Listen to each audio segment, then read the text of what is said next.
Hi all. Saturday night అస్సలు అనుకోకుండా అయితే నేటివ్కి అయితే వచ్చామన్నమాట. అన్ఎక్స్పెక్టెడ్గా కొన్ని సిచ్యువేషన్స్లో, ఎమర్జెన్సీ సిచ్యువేషన్స్లో అయితే అవుట్ సైడ్ ఎలాంటి వాళ్ళైనా తినే సిచ్యువేషన్ వస్తుంది.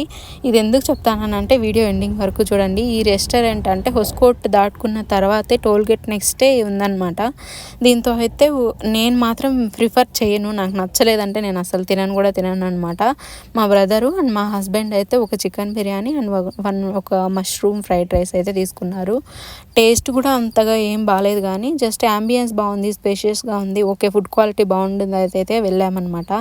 ఫుడ్ క్వాలిటీను బాలేదు, క్వాంటిటీను బాలేదు. బిల్లులో కూడా అసలు ఇన్కరెక్ట్గా వేశారనమాట. మేము తీసుకునేది ఒక కూల్ డ్రింక్ అయితే ఇంకొక కూల్ డ్రింక్ ఎక్స్ట్రా వేసి బిల్ వేశారు. ఒక బిర్యానీలో అసలు కాక్రోచ్ అయితే వచ్చిందనమాట. అస్సలు వేస్ట్. అసలు అలాంటి రెస్టారెంట్స్కి అయితే వెళ్ళొద్దండి. నేనైతే హాయిగా ఇంటికి వచ్చి మా మమ్మీ చేసిన రైసు అండ్ చట్నీ అయితే తిన్నాను అనమాట. ఇంకా ఇంతే. వీడియో లైక్ చేసి సబ్స్క్రైబ్